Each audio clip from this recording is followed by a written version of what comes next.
A filha do meu novo marido plantou-se no meio da minha sala de estar. Com uma mão na anca, olhou-me diretamente nos olhos e disse: Tu não és a minha verdadeira mãe, por isso para de agir como se mandasses alguma coisa aqui. A sala inteira ficou em silêncio. A minha irmã congelou. O meu neto quase deixou cair o copo. O meu marido, o homem que tinha prometido honrar-me, não me defendeu. Ele olhou para mim à frente de todos os que amo e disse: Ela não é tua filha, Leonor. Não a corrijas. Algo gélido atravessou-me o peito. Eu sorri, mas não porque estava feliz. Era o sorriso de uma mulher cujo coração acabara de ser partido e que sabe que alguém está prestes a aprender uma lição muito cara. Ao amanhecer do dia seguinte, o dinheiro para as propinas da faculdade, o carro e todos os confortos de que ela desfrutava tinham desaparecido. Mas o que nenhum deles sabia era isto.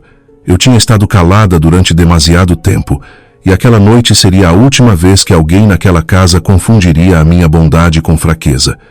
O meu nome é Leonor Pinto. Tinha 66 anos quando isto aconteceu, e passei a maior parte da minha vida a acreditar que a paz valia quase qualquer preço.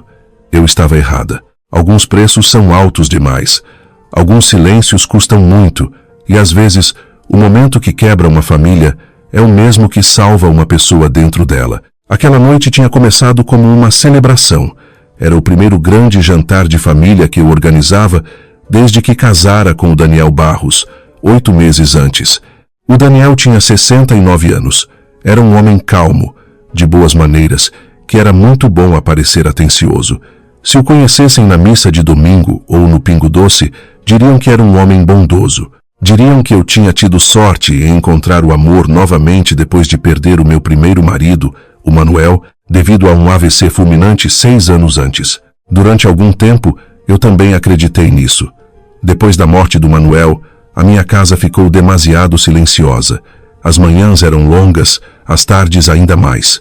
Eu continuava a cozinhar comida a mais e ainda virava a cabeça sempre que ouvia um carro a entrar na garagem, como se esperasse que ele chegasse do trabalho. A minha filha, Raquel, dizia que eu precisava de companhia. O meu filho, Bernardo, dizia que a casa precisava de ouvir gargalhadas novamente. Até os meus netos, miúdos doces de olhos grandes e corações barulhentos, diziam: Avó, não devias ficar sozinha para sempre. Por isso, quando o Daniel entrou na minha vida, permiti-me ter esperança. Ele também era viúvo. Sabia o que era a perda. Sabia o quão vazia uma cadeira podia parecer. Ele dizia todas as coisas certas. Trazia flores que nunca eram demasiado extravagantes. Ligava quando dizia que ia ligar. Ouvia quando eu falava do Manuel sem ficar desconfortável.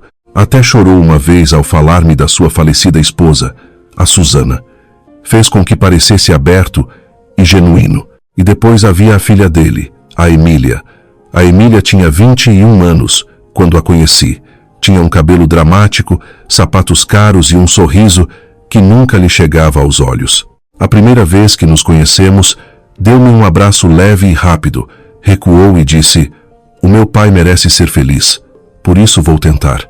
Aquela palavra ficou-me na cabeça. Não foi: Estou tão feliz por vocês. Não foi: Bem-vinda à família. Ela disse: Vou tentar. Ainda assim, disse a mim mesma para não a julgar tão rapidamente. Ela tinha perdido a mãe. Era jovem. Os jovens podem ser ásperos quando estão a sofrer. Eu tinha criado filhos. Sabia que o luto nem sempre tem uma voz suave. Por isso fui paciente. Paciente demais. No início, a indelicadeza da Emília vinha em pequenas doses. Ela olhava em redor da minha sala e dizia: Este sítio é pitoresco, com um tom que fazia pitoresco soar a velho e ridículo. Tratava-me por Leonor, nunca por Dona Leonor, mesmo depois de eu me tornar esposa do pai dela. Revirava os olhos quando eu lhe pedia para descalçar os sapatos em cima do tapete que eu e o meu falecido marido tínhamos comprado na nossa viagem de 25 anos de casados aos Açores. Uma vez, riu-se quando eu estava a guardar sobras de comida em caixas da Tupperware e disse: Tens mesmo manias de velha. Deixei passar quase tudo. Dizia a mim mesma que a paz importava mais do que o orgulho. Lembrava-me de que uma família leva tempo a construir. Sorria perante os pequenos cortes, esperando que parassem. Mas depois do Daniel se mudar para a minha casa, as coisas mudaram de formas que eu não esperava. Vejam bem, Esta era a minha casa. Eu e o Manuel tínhamos-la comprado há 32 anos. Tínhamos pintado a cozinha nós mesmos. Tínhamos plantado a oliveira e as roseiras à entrada com as nossas próprias mãos. Tínhamos marcado as alturas das crianças no batente da porta, até serem grandes demais para ficarem quietas. Cada canto daquela casa guardava memórias. Cada divisão guardava um pedaço da minha vida. Quando o Daniel casou comigo, vendeu o seu pequeno apartamento e mudou-se para a minha casa. Era prático. A minha casa estava paga. Era maior e ficava mais perto da minha paróquia, da minha filha, da escola do meu neto e da biblioteca municipal, onde eu era voluntária 2 vezes por semana. O Daniel dizia que apreciava o facto de eu nos dar um lar sólido, mas lentamente começou a agir como se me tivesse salvado ao mudar-se para lá. Começou a fazer sugestões que pareciam inofensivas. Talvez devêssemos substituir esta mesa de jantar velha. Talvez devesses deixar a Emília usar mais o quarto de hóspedes. Talvez a garagem pudesse ser esvaziada para a Emília guardar aqui o segundo carro. Talvez sejas demasiado apegada a coisas velhas. Essa última doeu. Demasiado apegada. Como se as memórias fossem um mau hábito. Como se a lealdade à vida que construí antes dele fosse injusta. Depois veio o dinheiro. Eu vivia de forma confortável. Não era rica como nas novelas, mas tinha segurança. O Manuel tinha sido um homem cuidadoso. Eu também. Poupamos, investimos e vivíamos abaixo das nossas posses.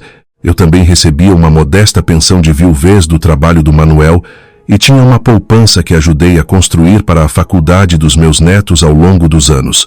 O Daniel sabia disto. Ele também sabia que eu acreditava em ajudar a família.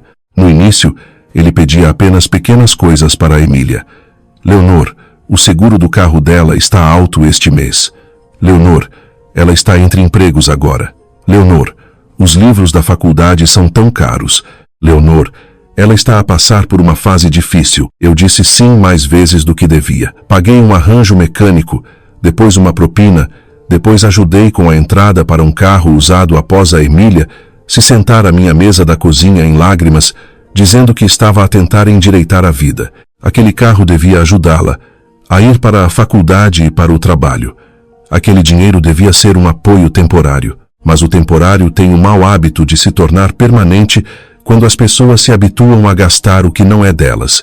Em breve, a Emília começou a agir como se a minha ajuda fosse um levantamento automático.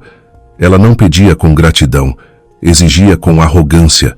Uma vez, quando lhe lembrei que o cartão da Galp que lhe dera era só para as viagens da faculdade e do trabalho, ela riu-se e disse: "Relaxa, Leonor. Não é como se o teu dinheiro estivesse a acabar." Noutra ocasião, veio cá a casa, abriu o meu frigorífico sem pedir e deitou fora uma panela de caldo verde que eu tinha feito, porque disse que cheirava a velho. Ela fez tudo isto com o Daniel ali mesmo ao lado, e ele chamou-lhe espirituosa. Espirituosa. Uma palavra tão bonita que as pessoas usam quando não querem admitir que alguém é apenas mal educado. A minha filha Raquel viu tudo isto antes de eu estar pronta para o admitir. Ela sentou-se à minha mesa da cozinha numa tarde, viu o Daniel e a Emília saírem com sacos do Colombo de um passeio que eu nem sabia que estava a pagar e disse: "Mãe, preciso de te perguntar uma coisa e preciso que sejas honesta." Lembro-me de limpar as mãos a um pano de prato, fingindo não saber o que aí vinha. Ela disse: "Eles estão a aproveitar-se de ti." Eu ri-me daquela forma que as mulheres fazem quando tentam impedir que uma verdade dolorosa se torne real. "Não sejas dramática", disse-lhe. A Raquel não sorriu. "Não estou a ser dramática, mãe. Estou a ser tua filha. Há uma diferença." Aquilo doeu, porque ela tinha razão. Eu disse-lhe que o Daniel ainda se estava a adaptar.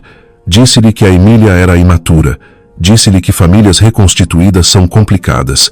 A Raquel inclinou-se para a frente e baixou a voz. Complicado é uma coisa. Falta de respeito é outra. O Bernardo também vê. Até os miúdos reparam.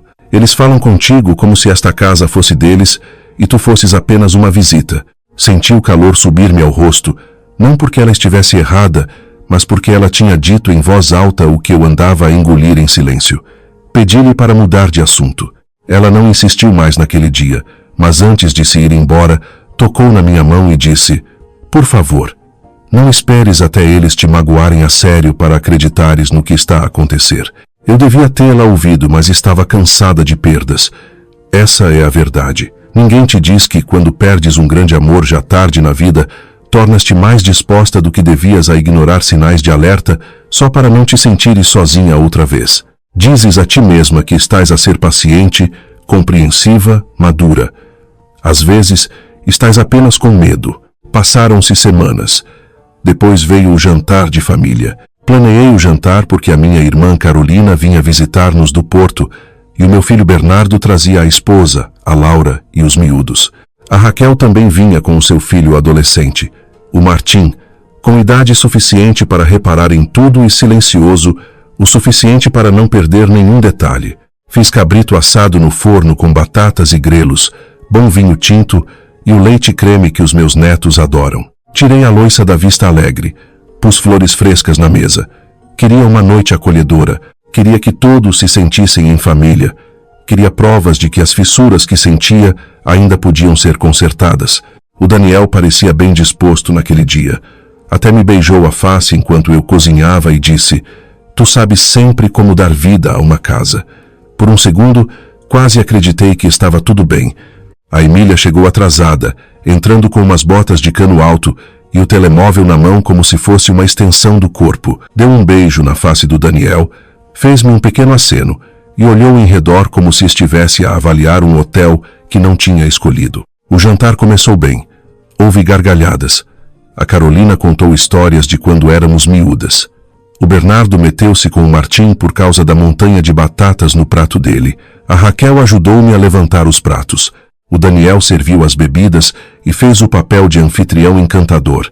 Depois a conversa mudou. A Carolina perguntou a Emília como estava a correr a faculdade.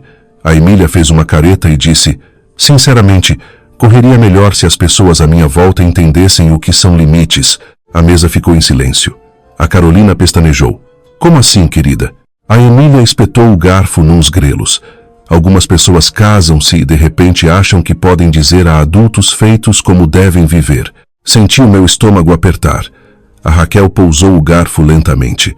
O Daniel olhou para a Emília, mas não disse nada. Mantendo a voz calma, eu disse: "Emília, se tens algo a dizer, por favor, di-lo com respeito." Ela riu-se, aquele riso leve, afiado e cruel. Depois olhou para os meus filhos, para a minha irmã, para o meu neto, e disse: "Estão a ver? É exatamente disto que estou a falar. Ela adora fingir que manda. Há momentos em que uma sala muda sem que nada se mova. Aquele foi um deles. O ar parecia ter sido sugado. O meu coração estava na garganta. Eu disse: "Esta é a minha casa, e não permito que fales assim comigo à frente da minha família." A Emília encostou-se para trás na cadeira, cruzou os braços e disse as palavras que ainda ouço como uma porta a bater: "A tua família, não a minha, e tu não és a minha verdadeira mãe. Por isso para de agir como se mandasses alguma coisa aqui." A Carolina ofegou. O Bernardo murmurou: "Inacreditável." O Martim olhou fixamente para o prato, com os olhos arregalados. A Raquel já estava meio levantada da cadeira, mas antes que pudesse falar, o Daniel falou. E o que ele disse importou ainda mais do que o insulto da Emília. Ele olhou diretamente para mim, tão calmo como se estivesse a falar do tempo, e disse: "Leonor, ela não é tua filha. Não a corrijas. Assim mesmo, à frente de todos, na minha própria casa. Não consigo explicar totalmente a dor daquilo. Não foi só a humilhação. Foi uma traição disfarçada de normalidade. Foi um marido a escolher o facilitismo em vez da verdade. Foi a compreensão súbita e nua de que a pessoa ao teu lado tem estado contra ti há muito tempo. Por um segundo pensei que ia chorar. Por outro pensei que ia gritar. Em vez disso, sorri. Um sorriso pequeno e controlado. O tipo de sorriso que fez a Raquel semicerrar os olhos, porque ela conhecia-me bem o suficiente para saber que o perigo tinha acabado de entrar na sala. Eu disse: "Tens razão, Daniel. Ela não é minha filha." A Emília deu um sorriso cínico, achando que tinha ganhado. Virei-me para a Raquel e disse suavemente: "Filha, ajudas-me com a louça." A Raquel levantou-se imediatamente. A Laura, mulher do Bernardo, também. O resto do jantar continuou, mas estava morto. Sem calor, sem conforto, apenas o tilintar dos talheres e as pessoas a fingirem que não ouviam a fenda que tinha rasgado a noite ao meio. Na cozinha, a Raquel sussurrou: "Mãe, diz-me que não vai simplesmente deixar isto passar." Passei um prato por água lentamente e disse: "Não, não vou deixar passar." Ela procurou o meu olhar. "O que é que vais fazer?" Sequei as mãos, dobrei o pano de prato cuidadosamente e olhei para ela. O que eu já devia ter feito há meses. Naquela noite, depois de todos se irem embora, o Daniel entrou no quarto aborrecido, não envergonhado. "Pioraste tudo ao pressioná-la", disse ele. Olhei para ele do outro lado do quarto. "Eu piorei tudo?" Ele suspirou como se eu estivesse a cansar. "A Emília é jovem, ainda está de luto, sente-se julgada por ti." Quase me ri da facilidade com que ele conseguia distorcer a verdade. "Julgada?", disse eu. "Daniel, ela insultou-me na minha própria casa à frente da minha família." Ele encolheu os ombros. "Tens de ter a pele mais dura e parar de tentar ser mãe dela. Não é o teu lugar." Lá estava de novo. "Não é o teu lugar. Na minha casa, com o meu dinheiro, depois de toda a minha ajuda." Sentei-me na beira da cama e fiz uma pergunta que estava a crescer dentro de mim há meses. "Casaste comigo porque me amavas ou porque achavas que eu ia tornar a tua vida e a da Emília mais fáceis?" O rosto dele mudou apenas por um segundo, mas eu vi aquela hesitação, aquela pausa de culpa. Depois ele disse: "Isso é um insulto. Às vezes, a verdade só parece um insulto a quem a tem estado a esconder." Acenei lentamente e não disse mais nada. Ele adormeceu zangado. Eu não dormi nada. Em vez disso, sentei-me na sala de estar às escuras, com apenas um candeeiro fraco aceso, e pensei em cada conta que tinha pago, em cada desrespeito que tinha perdoado, em cada vez que tinha engolido a minha dor para manter a paz. Por volta das 2 da manhã, abri a pasta onde guardava extratos, escrituras, palavras-passe e registros de transferências no MBWay. Fiz uma lista. Às 3 da manhã, as minhas mãos tinham parado de tremer. Às 4 da manhã, eu sabia exatamente o que ia fazer. Ao amanhecer, eu estava vestida, calma e pronta. O Daniel ainda dormia. A casa estava silenciosa. Lá fora, o mundo parecia suave e pálido como em qualquer outra manhã normal. Mas não era. Nem para a Emília, nem para o Daniel, nem para mim. Porque antes do pequeno almoço, fiz 3 chamadas telefônicas, enviei 2 e-mails e abri uma gaveta de arquivo trancada em que não tocava há anos. Quando o sol subiu sobre a oliveira no pátio da frente, o pagamento das propinas da Emília estava bloqueado. O carro que ela conduzia já não estava disponível para ela e o fluxo de dinheiro que ela achava que nunca acabaria foi cortado completamente. E quando o meu telemóvel tocou 20 minutos depois, com o nome do Daniel no ecrã e a Emília a gritar ao fundo, eu atendi com uma voz firme. O que aconteceu a seguir foi o momento em que eles finalmente perceberam que eu não era fraca. Eu apenas tinha sido paciente. E a paciência, quando é esticada demasiado longe, pode transformar-se em algo muito mais assustador. O Daniel gritou palavras que me deram um calafrio. "Leonor, o que é que tu fizeste? E para quem mais ligaste?" Não respondi logo, porque naquele momento eu estava a olhar para um documento em cima da mesa, um que eu tinha tirado daquela gaveta trancada antes do nascer do sol. Um documento com o nome Susana, a falecida esposa do Daniel. E o que eu descobri na última página mudava tudo o que eu achava que sabia sobre o meu casamento, sobre a filha dele e sobre o verdadeiro motivo pelo qual eles tinham entrado na minha vida. A voz do Daniel tremia tanto ao telefone que por um momento achei que ele o ia deixar cair. "Leonor, responde-me. O que é que tu fizeste?" Atrás dele, eu conseguia ouvir a Emília a berrar, numa mistura de choro e gritos. "O pagamento das propinas foi rejeitado. O meu cartão não funciona. A app do carro diz acesso negado. O que é que fizeste?"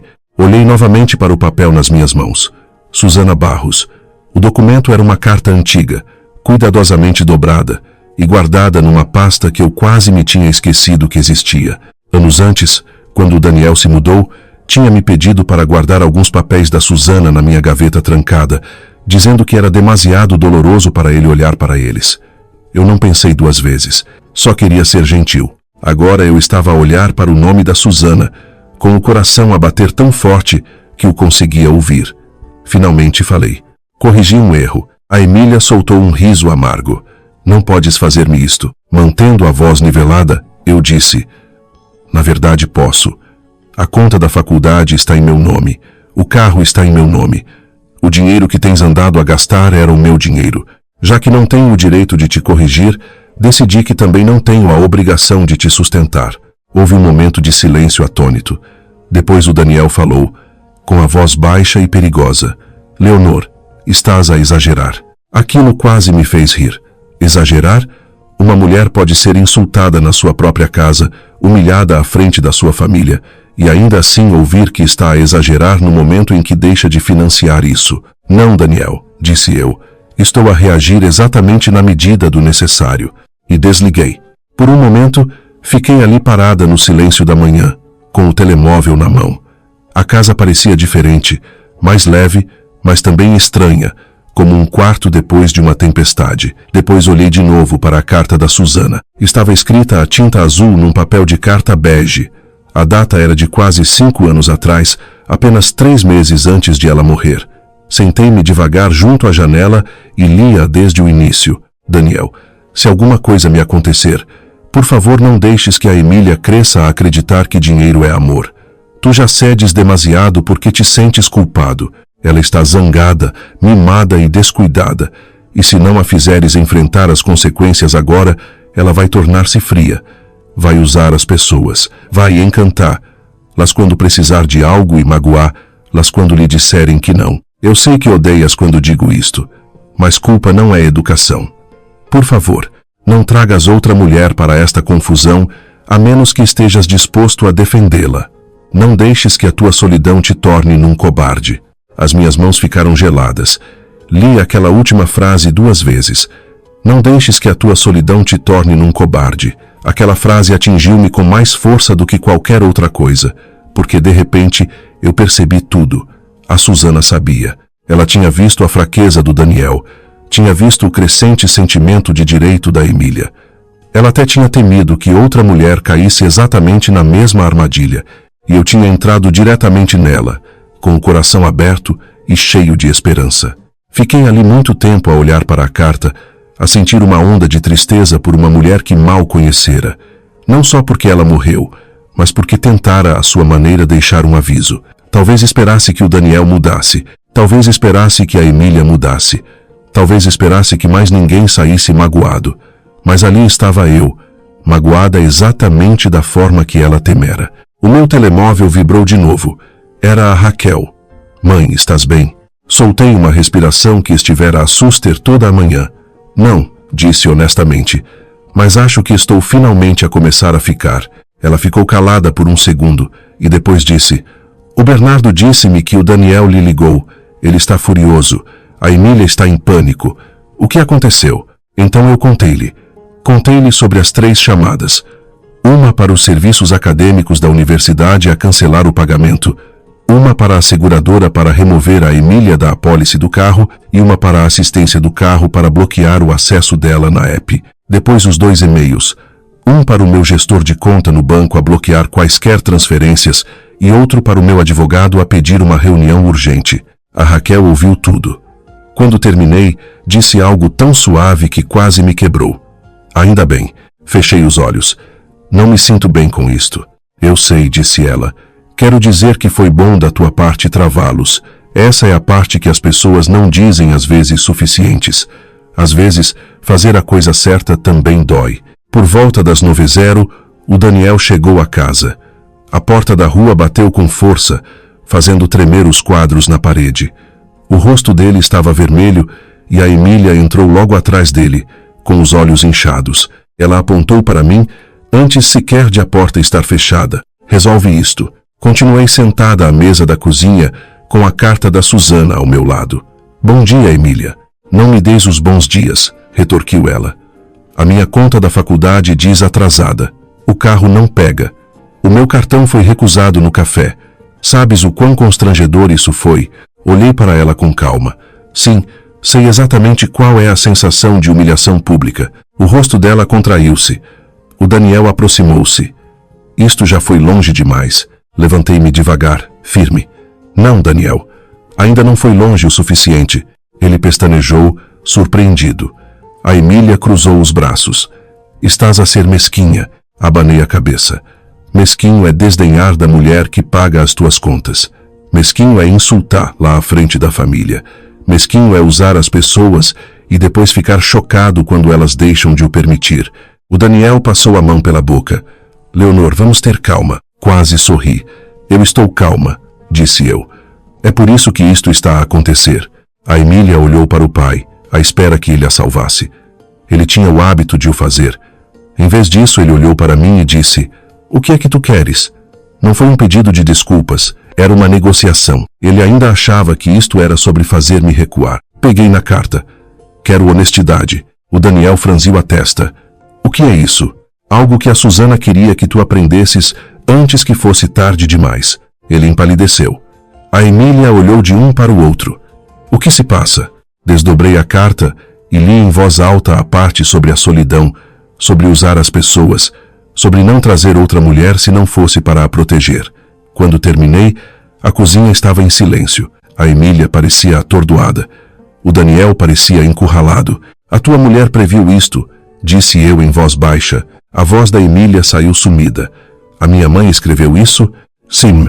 Pela primeira vez, ela parecia confusa, até magoada. Mas as defesas do Daniel dispararam. Essa carta era privada. Não tinhas o direito de a ler. Soltei um suspiro. Tem graça. De repente todos se preocupam com direitos, só quando eu deixo de ser útil. A Emília olhou para ele. Pai, a mãe achava isso de mim? O Daniel evitou o olhar dela apenas por um segundo a mais do que devia. Foi resposta suficiente. A Emília deu um passo atrás. Não. Depois virou-se para mim desesperada. Ela estava doente. Ela não quis dizer as coisas dessa maneira. Sustentei o olhar dela. Talvez. Ou talvez as pessoas doentes às vezes digam a verdade mais depressa, porque estão demasiado cansadas para continuar a fingir. O Daniel bateu com a palma da mão na bancada. Chega. A voz dele ecoou pela cozinha. Depois apontou-me o dedo. Estás a distorcer tudo. A Susana estava sob muita pressão. A Emília era uma adolescente. E tu estás a fazer-te de vítima quando tudo o que fizemos foi tentar ser uma família. Foi aí que algo dentro de mim assentou de vez. Não, Daniel, disse eu. Vocês não tentaram ser uma família. Vocês tentaram ficar confortáveis. Há uma diferença. Ele ficou a olhar para mim. Continuei antes que o medo me pudesse apanhar. Uma família tem respeito. Uma família tem honestidade. Uma família não deixa uma pessoa pagar tudo enquanto lhe diz que ela não tem lugar. Uma família não insulta a mulher que mantém as luzes acesas e depois chama-lhe dramática quando ela diz basta. Os olhos da Emília encheram-se de lágrimas novamente, mas a sua raiva parecia agora instável. Eu não te pedi para fazeres tudo isso, disse ela. Olhei para ela. Não, tu apenas aceitaste, vez após vez. Isso não é melhor. Ela encolheu-se. O Daniel colocou-se à frente dela, como se eu fosse o perigo. Leonor, isto acaba agora. O que é que acaba? Perguntei. Ele abriu a boca, mas não saiu nada, porque pela primeira vez desde que me tinha casado com ele, não havia nada com que ele me pudesse ameaçar. A casa era minha, as contas eram minhas, o carro era meu, o medo também tinha sido meu, mas até isso estava a desaparecer. De repente, a Emília começou a chorar a sério. Não o choro alto e furioso de antes, mas o tipo de choro quebrado que vem da humilhação e da confusão. Ela deixou-se cair numa cadeira e tapou a cara. Tudo isto por causa de um jantar estúpido, disse ela. Abanei a cabeça. Não, isto é por causa de todos os jantares, de cada palavra rude, cada conta, cada desculpa, cada vez que escolhi a paz enquanto vocês escolhiam o vosso direito adquirido e a vossa comodidade. O Daniel puxou uma cadeira e sentou-se pesadamente, como se lhe tivessem tirado o ar. Depois disse algo que mudou o ambiente na sala mais uma vez. Queres a verdade, Leonor? Olhei para ele. Sim, ele deu uma gargalhada curta, amarga e cansada. Está bem. A verdade é que, depois de a Susana morrer, a Emília piorou. Começou a chumbar as cadeiras, a arrebentar com os cartões de crédito, a sair com homens que se aproveitavam dela. Mentia-me, chorava, precisava sempre de dinheiro. Eu estava exausto. Depois conheci-te. Eras estável, calorosa, organizada. Eu pensei que talvez estar contigo pudesse acalmar tudo. Lá estava. cru e horrível. Senti o peito apertar, mas obriguei-me a fazer a última pergunta. Casaste comigo porque me amavas? Ele olhou para baixo. Eu tinha muito carinho por ti. Aquela não era a resposta. Repeti a pergunta. Casaste comigo porque me amavas? Ele sussurrou. Não da forma que merecias. A Emília levantou a cabeça bruscamente e olhou para ele. Pai. Ele não quis olhar para ela. Eu pensei que o amor pudesse crescer, disse ele. Pensei que se vivêssemos todos debaixo do mesmo teto, as coisas resolver-se-iam por si. Pensei que tu nos podias ajudar. Uma palavra tão pequena para uma traição tão profunda. Senti as lágrimas a quererem subir, mas não as deixei cair. Então eu era uma solução, disse eu, não uma esposa. O Daniel não disse nada. A Emília levantou-se devagar, limpando a cara. E agora olhava para o pai com algo que se parecia muito com horror. Tu usaste-a, por minha causa. Ele levantou-se também. Não, Emília, não foi assim. Mas ela já estava a abanar a cabeça. Foi por isso que me passaste a vida a dizer para eu ser simpática no início? Perguntou. Porque precisavas do dinheiro dela. Quase falei, mas detive-me. Esta era a primeira verdade a quebrar-se entre eles, e não me pertencia. O Daniel tentou agarrar-lhe o braço. Ela recuou. Depois olhou para mim e por um segundo vi a menina escondida dentro da jovem Rude. Uma miúda mimada, sim, mas também ferida. Eu não sabia, sussurrou ela. Acreditei nela em parte. Não totalmente, mas em parte. E isso foi o suficiente para tornar o ambiente ainda mais triste. Então a campainha tocou. Todos nós nos viramos. Ninguém estava à espera de ninguém. Fui à janela da frente e espreitei. Um sedã azul escuro estava estacionado à porta, e quem saía dele, com uma pasta de cabedal na mão e uma expressão séria, era a última pessoa que o Daniel queria ver, o meu advogado. E mesmo atrás dele vinha um segundo homem que reconheci da conservatória do Registro Predial de Sintra, que trazia o tipo de processo capaz de provar exatamente o que o Daniel andara a tramar nas minhas costas com a minha casa. No momento em que vi o meu advogado no passeio, o meu estômago afundou-se. Não porque eu tivesse medo. Foi porque percebi duas coisas ao mesmo tempo. A primeira era que o que o Daniel estava a esconder era muito maior do que comentários maldosos, propinas de faculdade e um péssimo jantar de família. A segunda era que aquela era a manhã em que as últimas mentiras começariam a morrer. Atrás de mim, ouvi a cadeira do Daniel raspar com força no chão da cozinha. Quem é? Perguntou ele.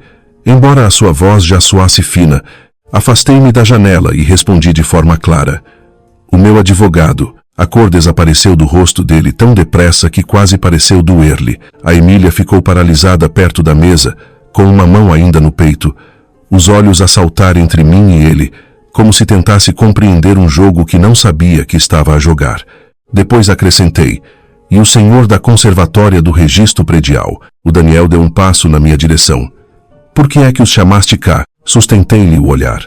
Porque acordei antes do amanhecer e decidi que já não queria estar confusa. Por um segundo ninguém se mexeu. Depois a campainha tocou de novo, firme e educada. Caminhei até a porta e abri-a antes que o Daniel me pudesse impedir.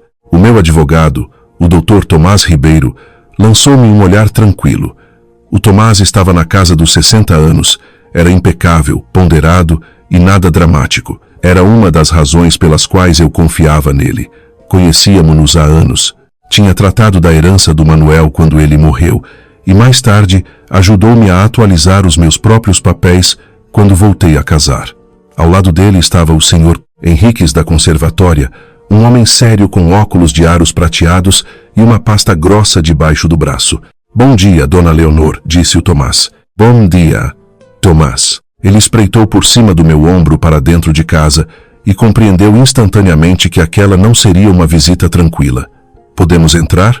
Afastei-me. Por favor. O Daniel apareceu no corredor apressadamente, com um sorriso tenso e falso no rosto.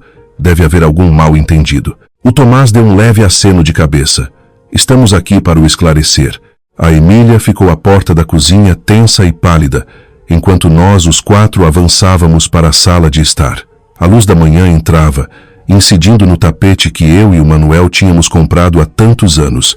Fiquei a olhar para ele por um segundo, pensando em como era estranho que a sala pudesse parecer tão pacífica enquanto tudo lá dentro estava a ser escancarado. O Tomás pousou a pasta na mesa de centro e abriu-a devagar.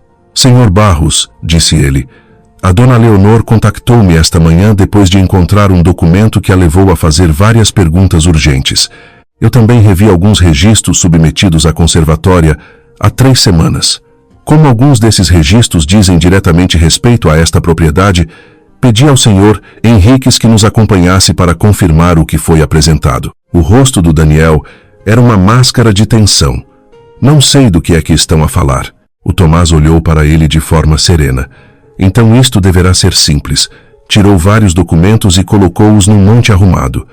O meu coração batia com força, mas mantive as mãos cruzadas. O Tomás virou-se primeiro para mim. Leonor, quero explicar-te isto de forma clara. Há cerca de 3 semanas, foram submetidos pedidos na conservatória referentes a uma potencial transferência do direito de habitação e a um registro de usufruto desta propriedade. Fiquei a olhar para ele. Eu nunca aprovei tal coisa. Não, disse o Tomás. Não aprovaste. Uma onda de frio banhou-me. Então como? O senhor Henriques interveio, com uma voz formal e direta. O processo estava incompleto, por isso nunca avançou. Foi sinalizado nos nossos serviços devido a discrepâncias nos documentos de identificação de suporte e porque a declaração de bens não estava em conformidade com o histórico da escritura original do imóvel. Eu ouvi as palavras, mas por um segundo pareceram distantes. Depois fizeram sentido. O Daniel tinha tentado alterar os direitos da minha casa, aquela que eu e o Manuel tínhamos pago, aquela que estava inteiramente em meu nome, aquela em que o Daniel não tinha o direito de tocar. Virei-me para ele lentamente. O que é que tu fizeste? Ele levantou as mãos imediatamente. Não aconteceu nada. Essa não foi a minha pergunta. A voz da Emília veio de trás de nós, pequena e trêmula. Pai. O Tomás deslizou um documento na minha direção. Leonor, o pedido solicitava uma avaliação para um ajustamento que daria ao senhor Barros uma base legal muito mais forte para reivindicar o direito de permanência nesta casa no caso de algo te acontecer. Senti a sala inclinar-se. Diz-me isso em português claro, sussurrei. O Tomás assim o fez. Se tivesses falecido antes de descobrir isto, o Daniel teria argumentado que dependia da casa, criando um processo que bloquearia ou complicaria gravemente as partilhas e a herança dos teus filhos. O silêncio na sala era total. Eu ouvia o tic-tac do relógio de pé, ouvia a respiração da Emília, ouvia o meu próprio pulso. Depois olhei para o Daniel e disse palavras que sabiam a ferro na minha boca. Tu estavas a preparar o terreno para me roubar a casa. Ele abanou a cabeça demasiado depressa. Não era para roubar. Era para assegurar. O Tomás interveio antes de mim, não sem o consentimento informado dela. O Daniel atirou. Era só um rascunho. O senhor Henriques ajustou a pasta nas mãos. Foi um rascunho entregue com documentação anexada. Isso não é a ação de alguém que está apenas a fantasiar. A Emília deu um passo lento para trás até o seu ombro bater na parede. Pai, tu fizeste isto. O Daniel virou-se para ela com um olhar que eu já tinha visto antes. Um olhar que implorava para que acreditassem nele só o tempo suficiente para escapar à verdade. Emília, não é o que parece. Ela olhou fixamente para ele. Então o que é? Ele abriu a boca, mas o Tomás já tinha outro papel na mão. Leonor, há mais. Preparei-me. Este pedido também mencionava uma suposta dependência financeira em relação a um membro adulto do agregado familiar. Fez uma pausa e olhou para a Emília com cuidado. Que parece ser a tua enteada. Os olhos da Emília esbugalharam-se. O Tomás acenou. Havia linguagem que sugeria uma necessidade de apoio habitacional prolongado ligado a uma dependência estudantil. Soava rígido e legal, mas eu entendi. O Daniel estivera a fabricar uma história no papel. Uma história a dizer que ele e a Emília dependiam de mim. Uma história que dificultaria aos meus filhos ficarem com a minha casa se me acontecesse alguma coisa. Uma história que transformava a minha bondade numa arma contra mim própria. Sentei-me devagar, sentindo que as pernas já não me seguravam. Uma traição dentro do casamento é um tipo de dor, mas uma traição apontada aos teus filhos depois de partires, isso é outro nível de mágoa, isso é roubar a paz. É tentar usurpar um futuro que tentaste deixar seguro para as pessoas que amas. O Daniel voltou a falar mais alto, desta vez como se o volume pudesse consertar a verdade. Eu só estava a tentar garantir que a Emília não ficaria na rua se alguma coisa me acontecesse. Foi só isso. Olhei para ele. Então devias ter falado comigo. Ele soltou um riso frustrado. Sempre que eu tentava falar sobre planeamento para o futuro, tu ficavas muito emocional. Quase sorri perante tamanha audácia. Emocional. Essa palavra outra vez. É impressionante a facilidade com que pessoas egoístas chamam emocional a honestidade quando não a querem ouvir. Eu disse, tu não falaste em planeamento. Foste nas minhas costas e meteste papéis para uma casa que não te pertence. A Emília estava a chorar novamente, mas agora não olhava para mim. Olhava para ele. Tu meteste-me nisto. Ele deu um passo na direção dela. Eu estava a tentar proteger-te. Ela afastou-se bruscamente. Não, disse ela. Tu estavas a usar-me. Outra vez. Havia uma crueza na voz dela que me fez olhar para ela de forma diferente por um momento. Não com carinho, ainda não, mas de forma diferente. Porque talvez ela tivesse sido rude e arrogante durante anos. Sim, talvez tivesse tirado partido de mim sem fazer perguntas. Mas naquele instante, ela estava a descobrir o que era ser usada pela pessoa em quem mais confiava. Não apagava o que me tinha feito, mas explicava algo. O Tomás pigarreou suavemente. Leonor, também preciso de te aconselhar sobre os próximos passos. Como houve uma tentativa de alteração de registros, mesmo que incompleta, recomendo que façamos 3 coisas hoje. Primeiro, colocar salvaguardas adicionais na escritura e emitir alertas de fraude na conservatória. Segundo, atualizar imediatamente o teu testamento. E terceiro, decidir se o Sr. Barros deve continuar a residir na casa enquanto isto é resolvido. A sala pareceu encolher perante a última frase. O Daniel olhou para mim. Não me vais expulsar daqui. Não foi uma pergunta. Pensei nos primeiros meses depois de casarmos, nos jantares agradáveis, na forma cuidadosa como ele falava quando queria parecer bom. Pensei em todas as vezes que tinha duvidado do meu próprio desconforto, porque queria paz mais do que queria a verdade. E depois pensei no Manuel. O Manuel que nunca me fez sentir pequena na minha própria casa. O Manuel que costumava dizer que a confiança não se prova quando a vida é fácil. Prova-se quando uma pessoa tem a oportunidade de ser egoísta e escolhe não o ser. O Daniel teve a sua oportunidade, muitas oportunidades, e todas as vezes escolheu-se a si próprio. Levantei-me. Na verdade, disse eu, vou. A cabeça da Emília ergueu-se de repente. O Daniel deu um passo na minha direção, mas parou quando Tomás se pôs de pé, com toda a sua postura formal. A voz do Daniel baixou. Não podes fazer isto por causa de uns papéis que nem sequer foram finalizados. Sustentei-lhe o olhar. Posso fazer isto porque tu mentiste-me. Usaste o meu dinheiro. Permitiste que a tua filha me humilhasse. Admitiste que não me amas da forma que uma esposa merece.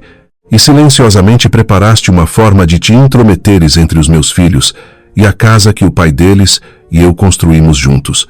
Os papéis não são o único motivo. São apenas a última prova que me faltava. O rosto dele endureceu. Estás a cometer um erro. Talvez, respondi. Mas será o meu erro, na minha casa, não o teu erro em segredo. Por um segundo, pensei que ele ia gritar. Em vez disso, pareceu apenas cansado, zangado também. Mas cansado daquela forma que as pessoas ficam quando a versão meticulosamente curada da sua vida desmorona de repente. A Emília falou antes dele. Pai, tu alguma vez a amaste? A pergunta pairou na sala como fumo. Ele olhou para mim, depois para a Emília, depois desviou o olhar. Eu tinha muito carinho por ela. O queixo da Emília caiu de descrença. Não foi isso que perguntei. Ele não disse nada.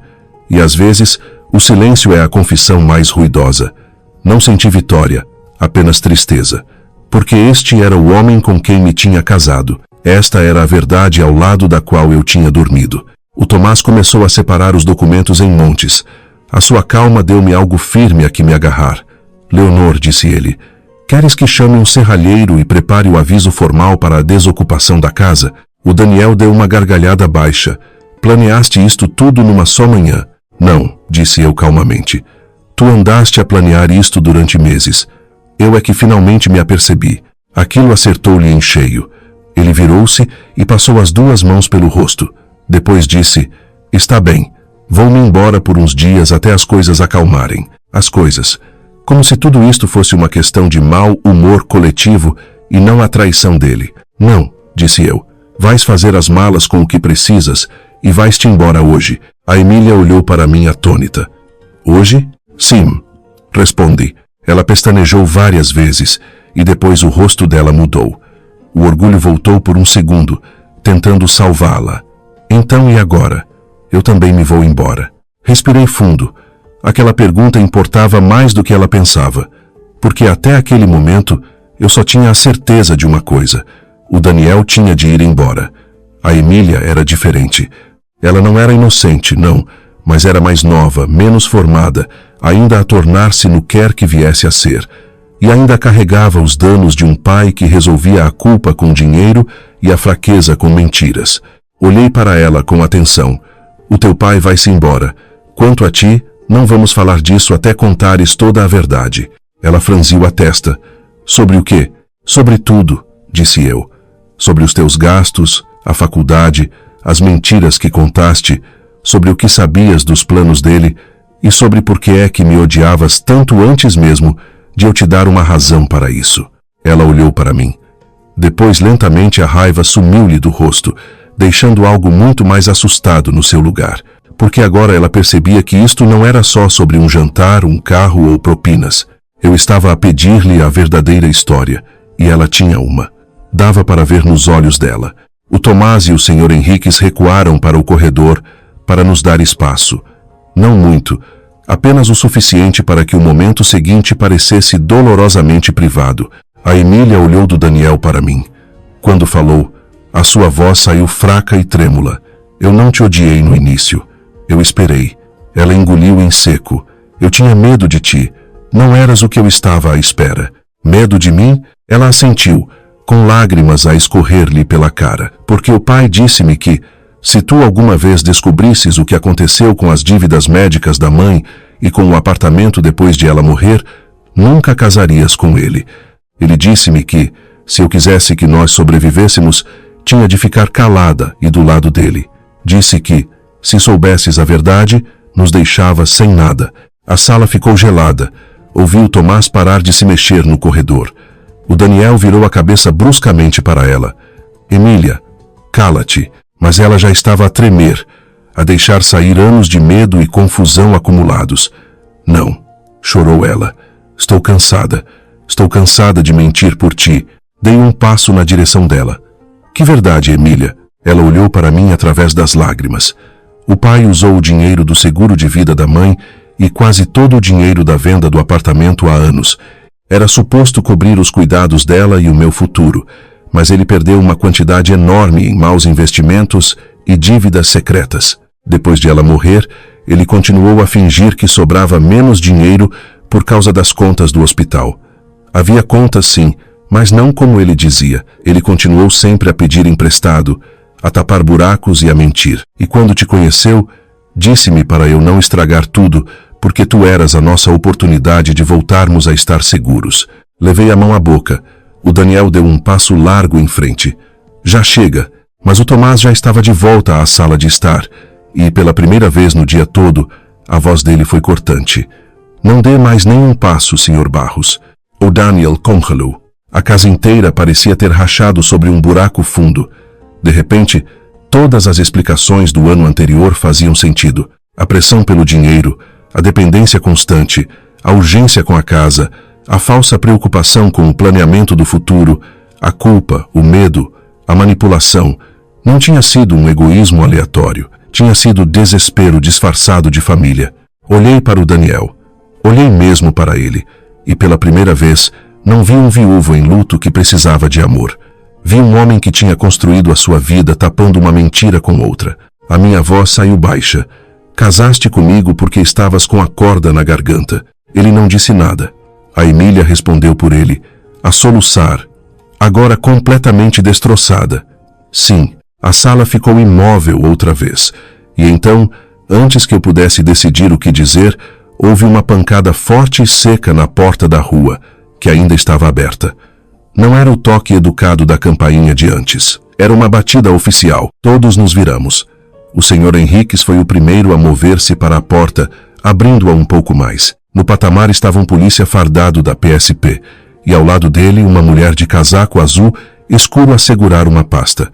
A mulher olhou para além do Sr. Henriques diretamente para o Daniel e disse: Daniel Barros, precisamos de falar consigo imediatamente sobre uma queixa formal e documentos financeiros relacionados com as partilhas da sua falecida esposa. E o agente da PSP acrescentou palavras que fizeram a Emília soltar um grito abafado. Também o devemos informar, senhor, que o nome da sua filha aparece num dos registros de transferência. O grito da Emília bateu nas paredes, parecendo fazer tremer a casa toda. Por um segundo, ninguém se mexeu. O polícia manteve-se no patamar, com o rosto calmo, uma mão perto do cinto, sem ser ameaçador, apenas firme. A mulher ao lado dele tinha o ar de quem passara a vida a ler papéis que podiam arruinar a manhã inteira de alguém. Apertava a pasta contra o peito e mantinha os olhos cravados no Daniel. O meu advogado avançou imediatamente. Senhor agente, sou o Tomás Ribeiro, advogado da dona Leonor. Por favor, entrem. O polícia acenou com a cabeça. A mulher de casaco azul entrou com ele. O Daniel parecia querer fugir, mas não havia para onde ir. A Emília continuava encostada à parede, a chorar tanto que teve de cobrir a boca. A mulher apresentou-se primeiro. O meu nome é Dra. Catarina Vieira. Represento o Ministério Público nas diligências reabertas relacionadas com as finanças e o patrimônio de Suzana Barros. Depois o polícia disse: sou o agente Nuno. Não vamos fazer nenhuma detenção neste momento. Estamos aqui porque nos chegaram novas informações esta manhã e precisamos de esclarecimentos antes que o processo avance. Esclarecimentos. A palavra soava tão suave para algo tão cortante. Eu continuava junto à janela, com as mãos frias e as costas direitas. Tinha sido humilhada, tinham-me mentido, tinham-me usado, mas não ia desabar ali. Adra. Catarina abriu a pasta e olhou diretamente para o Daniel. Os seus registros ligados aos bens da sua falecida mulher foram revistos após suspeitas levantadas sobre o tratamento de ativos e transferências subsequentes. Esta revisão foi motivada por questões relacionadas com bens imobiliários, alegações de dependência financeira e porque certos valores de documentos antigos não batem certo com declarações de IRS mais recentes. O Daniel deu um riso frouxo. Isso é ridículo. Adra. Catarina não se riu. É? Aquilo fê-lo calar-se. A Emília olhava de cara em cara como se não conseguisse acompanhar. O rímel escorrera-lhe um pouco, fazendo-a parecer muito mais nova e mais triste do que alguma vez a tinha visto. Depois perguntou, com a voz a tremer: por que é que disseram que o meu nome está num registro de transferência? Adra. Catarina virou-se para ela, suavizando um pouco a expressão, porque um dos documentos inclui uma declaração assinada com o seu nome, atestando uma situação de dependência financeira e confirmando que tinha conhecimento prévio de movimentos na conta. A Emília abanou logo a cabeça. Eu nem sei o que isso significa. O polícia disse: significa que o seu nome foi usado de forma a sugerir que sabia de certos arranjos financeiros. Vi o medo espalhar-se pelo rosto dela. Eu não sabia, sussurrou. O Daniel finalmente deu um passo à frente. Isto está a ir longe demais. A Emília não entende nada disto. Ela nunca esteve envolvida em decisões sobre heranças ou partilhas. Adra. Catarina olhou para a pasta e depois para ele. Isso pode ser verdade, mas o nome dela está lá. O que significa que só há 3 possibilidades. Ou ela assinou algo que não compreendia, ou alguém usou o nome dela sem o seu total conhecimento, ou alguém está a mentir agora. Ninguém falou. É isso que acontece com a verdade. Quando ela finalmente entra numa sala, não grita. Apenas deixa as pessoas com menos lugares onde se esconder. O Tomás foi o próximo a falar, tão calmo como sempre. Para o bem de todos, acho que ajudará a ir por partes. Adra. Catarina anuiu. De acordo. Tirou vários papéis da pasta e dispô-los cuidadosamente em cima da minha mesa de centro, mesmo na madeira polida onde eu costumava colocar flores e álbuns de fotografias. Pareceu-me quase cruel ver problemas judiciais espalhados no meio da minha casa. Ela apontou para o primeiro documento. Isto refere-se ao prêmio do seguro de vida da Suzana Barros. Depois para o segundo. Isto diz respeito à venda do apartamento após a morte dela. E ao terceiro. E isto diz respeito às declarações submetidas posteriormente às finanças para atestar parcos recursos e necessidade de dependência. Olhei para o Daniel. Ele olhava para os papéis, não para mim. Adra. Catarina continuou a falar, com palavras suficientemente claras para uma criança entender. Depois de a Susana falecer, havia mais dinheiro disponível do que os registros posteriores indicam. Algum desse dinheiro foi usado de forma adequada. Outro montante não tem justificação clara. Há indícios de perdas avultadas, dívidas privadas e justificações enganosas dadas a posteriori. Algumas dessas explicações parecem ter sido repetidas mais tarde, quando procurava assistência financeira de terceiros. Terceiros. Ela não precisou de dizer o meu nome. Percebi perfeitamente. O Daniel não me tinha mentido apenas a dizer que precisava de ajuda. Tinha passado anos a mentir sobre o que perdera, o que devia e o que restava. A voz da Emília quebrou. Pai, tu roubaste o dinheiro da mãe? Ele virou-se para ela. Não, mas a resposta veio demasiado depressa. Sem a raiva suficiente, sem a dor suficiente, apenas rápido. Adra, Catarina avisou. Vamos escolher as nossas palavras com cuidado. O problema neste momento é de falsas declarações e má gestão, não uma conclusão criminal definitiva. Mas há questões muito sérias. A Emília cobriu a cara. Não consigo aguentar isto. Foi o primeiro momento em que vi verdadeiramente a criança presa dentro da jovem mulher que me tinha insultado. Não a boca insolente, não os sapatos caros, não os hábitos arrogantes. A criança, aquela que fora alimentada com meias verdades e medo, até aprender a sobreviver no meio deles. Não desculpava o que ela se tornara, mas explicava como chegar ali. Disse calmamente, Emília, olha para mim. Ela baixou as mãos lentamente. Alguma vez assinaste papéis que o teu pai te deu sem os leres? Os olhos dela dispararam para o Daniel e depois voltaram para mim. Às vezes, disse ela, para a escola, coisas de seguros. Não sei. Ele dizia só, assina aqui. É só burocracia. Adra. Catarina olhou para o Tomás, depois para o agente da PSP. Isso é muito útil. O Daniel rosnou. Não, não é. Na verdade, é, retorquiu o Tomás, antes de mais ninguém. Porque levanta mais uma questão sobre quão verdadeiramente informadas eram essas assinaturas. O maxilar do Daniel contraiu-se. A Emília olhava para ele, a descrença a apoderar-se dela. Tu disseste-me que eram papéis normais. Ele retorquiu. E eram. Adra. Catarina levantou ligeiramente uma folha. Uma delas não era. Uma delas parece corroborar que compreendia um plano de dependência econômica do agregado familiar, ligado a um futuro alojamento. A Emília parecia perdida outra vez. Eu nem sequer entendo essa frase. Dei um passo em frente e expliquei em termos simples.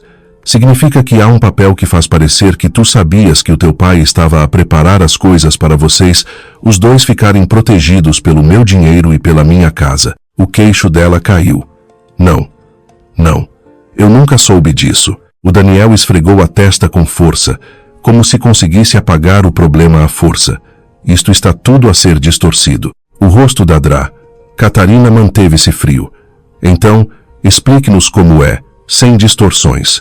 É isso que a verdade faz. Faz perguntas simples. Explique.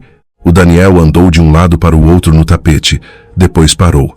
Finalmente olhou para mim, com um rosto cansado e furioso. Querias tanto a verdade, Leonor. Está bem. Ele apontou para os papéis. Sim, gastei demasiado depois de a Susana morrer. Sim, fiz maus investimentos. Sim, havia dívidas. E sim, tive vergonha. Estás feliz agora? Ninguém respondeu, porque a vergonha não era a história toda. Ele continuou. Eu tentei resolver. Todos os anos achava que conseguia dar a volta, mas em vez disso, todos os anos piorava. A Emília precisava da faculdade, de um carro, de estabilidade. Eu não queria que ela soubesse como as coisas estavam más. A Emília ficou a olhar para ele. Então mentiste-me a mim também. Ele olhou para ela e, pela primeira vez, houve algo parecido com culpa real na cara dele. Estava a tentar proteger-te. Ela quase se riu através das lágrimas. Tu não estavas a proteger-me a mim. Estavas a proteger a versão de ti mesmo em que querias que as pessoas acreditassem. Aquilo atingiu-o. Eu vi, e uma pequena parte de mim surpreendeu-se ao sentir algo como orgulho nela por ter dito aquilo. Adrá. Catarina fez a pergunta seguinte. Disse a dona Leonor a verdade completa sobre as suas finanças antes do casamento? O Daniel ficou calado. O Tomás respondeu por ele. Com base no que revi? Não. Adrá. Catarina anuiu e tomou uma nota. Depois perguntou. Alguma vez informou a dona Leonor de que pretendia entregar documentos relacionados com a escritura da casa dela? Não, disse eu. Antes que o Daniel pudesse abrir a boca. Ele fuzilou-me com o olhar, mas eu não recuei. Não informou, repeti. Fez tudo nas minhas costas. O agente Nuno voltou a falar. Senhor Barros, é precisamente por isso que aqui estamos. Quando questões de reivindicações de dependência financeira e manobras com patrimônio imobiliário se cruzam, torna-se muito importante saber quem sabia o que e quando. De repente, a minha casa parecia pequena demais para guardar toda a verdade lá dentro. Precisava de ar. Caminhei até a porta das traseiras, abria e saí para a varanda por um momento. O sol da manhã estava mais alto. Os pássaros chilreavam na oliveira. Ao fundo da rua, um cão ladrava. Sons normais, belos, de um mundo que não tinha parado, por muito que o meu se tivesse partido ao meio. A Raquel costumava dizer que a dor se torna mais fácil de carregar quando alguém finalmente lhe dá um nome, e era isso que estava a acontecer. Ainda doía, mas pelo menos eu já não estava a afogar-me no nevoeiro. Um minuto depois, ouvi passos leves atrás de mim. A Emília. Virei-me. Ela estava ali, logo na ombreira da porta, abraçada a si própria. Por uma vez, não tinha nenhuma resposta afiada na ponta da língua, nenhum olhar de desdém, nenhum sorriso cínico. Apenas uma cara cansada e assustada. Sei que debes odiar-me, disse ela. Pensei em mentir. Não o fiz. Não te odeio, Emília, mas magoaste-me muito. Ela acenou, como se soubesse que o merecia. Fui horrível contigo. Foste, sim. As lágrimas escorreram-lhe pela cara. Eu achava que, se te fizesse sentir como uma intrusa desde o início, nunca te aproximarias o suficiente para ver o que estava errado conosco. O pai sempre fez parecer que, se tu fizesses demasiadas perguntas, tudo ia desmoronar, e a culpa seria minha. Deixei as palavras assentarem por um momento. Depois perguntei, foi por isso que me insultaste à frente da minha família? Ela olhou para baixo. Em parte, e em parte porque estava zangada comigo própria. Com todos, sussurrou. Com a mãe, por ter morrido. Com o pai, por agir sempre de forma tão fraca. Comigo, porque sabia que algo não estava certo, e ainda assim escolhi o caminho mais fácil. E contigo, porque eras gentil, e isso fazia-me sentir ainda pior. Era honesto o suficiente para doer. A bondade às vezes faz isso, ilumina as partes das pessoas para as quais elas não querem olhar.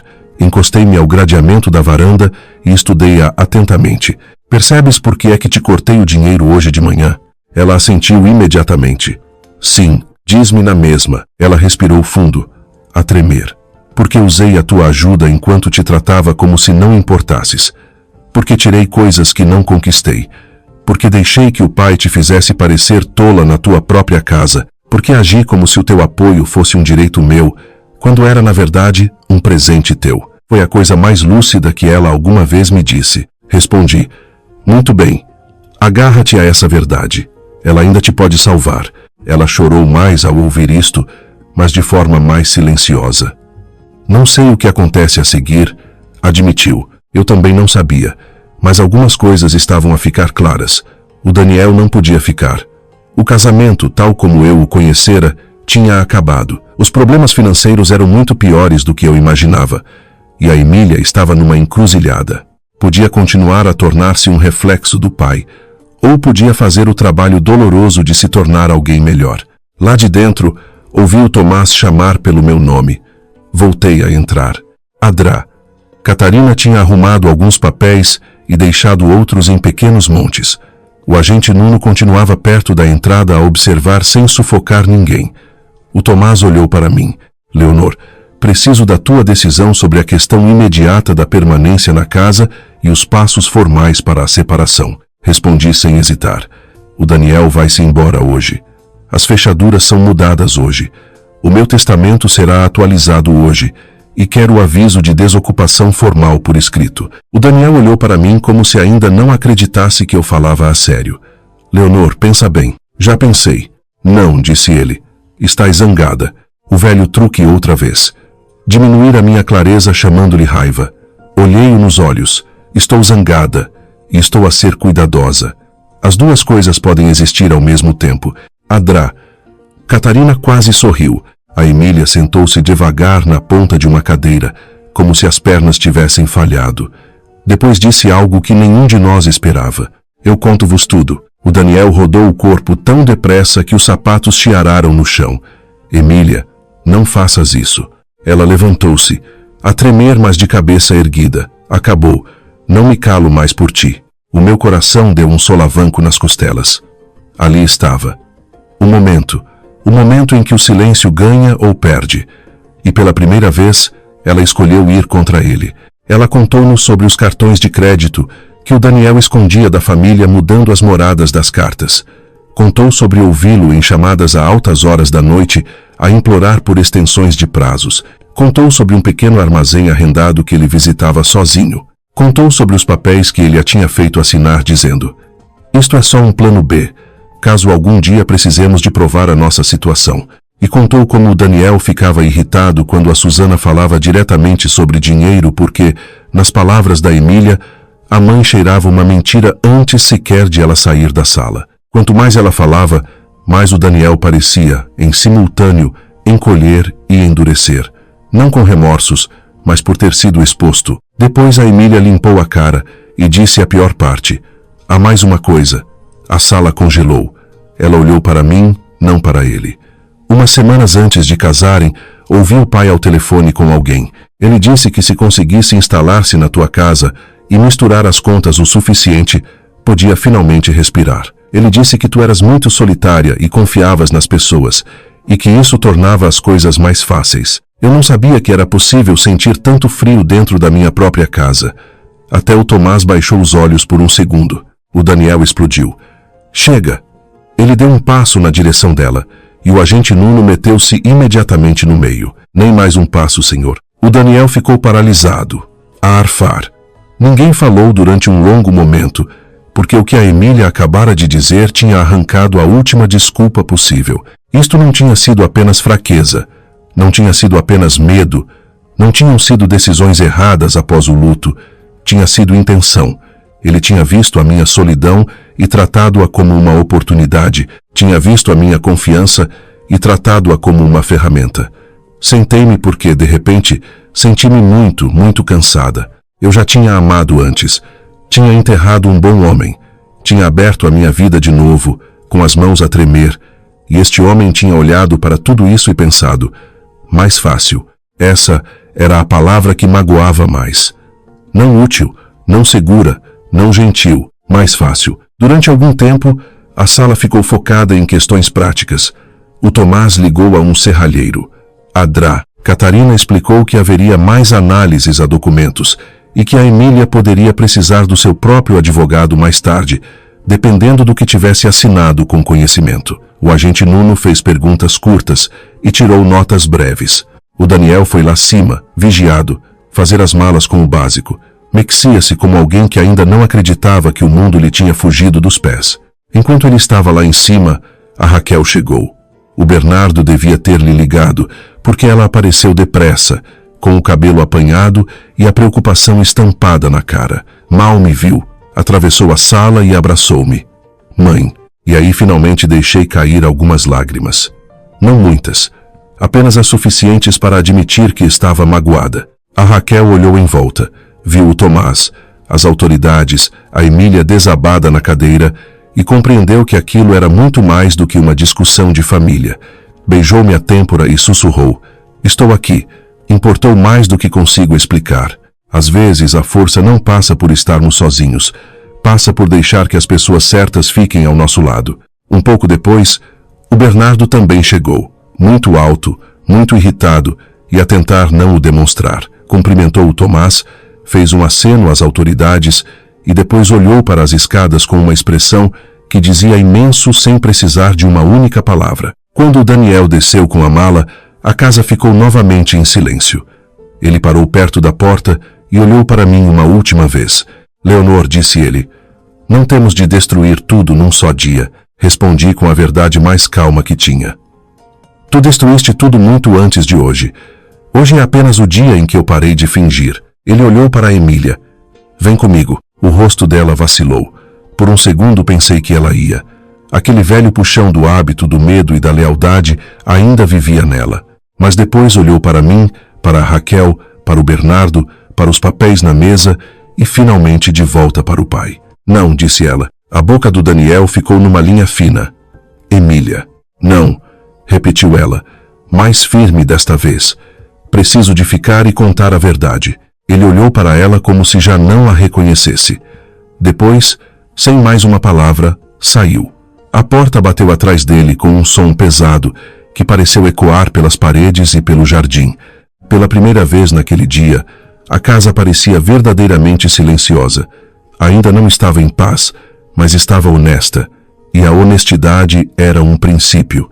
A Raquel fez chá, porque é o que ela faz em crises. O Bernardo ligou a Laura a avisar que se atrasaria. O Tomás ficou a ajudar-me a rever os primeiros papéis da separação. Adra. Catarina deixou cópias das notificações formais e disse que alguém das finanças ou do Ministério Público poderia regressar. O agente Nuno saiu, deixando um conselho simples para ligar à PSP se o Daniel voltasse e causasse problemas. Lentamente a manhã transformou-se em tarde. A Emília ficou. Não pediu comida. Quase não tocou no telemóvel. Não se ofendeu quando a Raquel lhe deu um copo de água e mais nada. A dada altura, olhou para mim e disse, sei que não me deves nada neste momento. É verdade, respondi. Ela assentiu e olhou para baixo. Depois, surpreendi-me a mim mesma a dizer, mas dever e escolher nem sempre são a mesma coisa. A Raquel olhou para mim e percebeu instantaneamente. Eu ainda não estava a perdoar a Emília, mas estava a deixar uma pequena porta aberta para a verdade e a mudança. Nessa noite, depois de o Tomás ir embora e do serralheiro mudar a última fechadura, andei pela casa, de divisão em divisão. A cozinha, o corredor, o quarto de hóspedes, onde a Emília atirava a roupa como se mandasse no espaço, o meu quarto, a varanda das traseiras. Toquei nas bancadas, nos caixilhos das portas, na velha cadeira de jantar onde o Manuel costumava sentar-se. Não porque a casa importasse mais do que as pessoas, mas porque tinha sido o palco onde eu aprendera algo doloroso, mas necessário. Um lar sem respeito torna-se uma armadilha.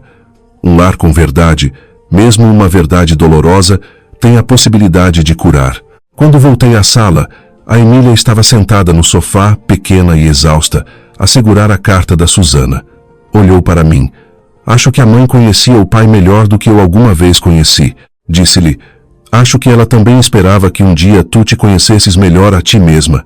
Aquilo fez-la chorar de novo, mas de forma suave. A Raquel levou os netos para casa. O Bernardo prometeu voltar de manhã. A casa mergulhou na penumbra do anoitecer e mesmo quando pensei que o pior do dia já tinha passado, o meu telemóvel tocou. Número desconhecido.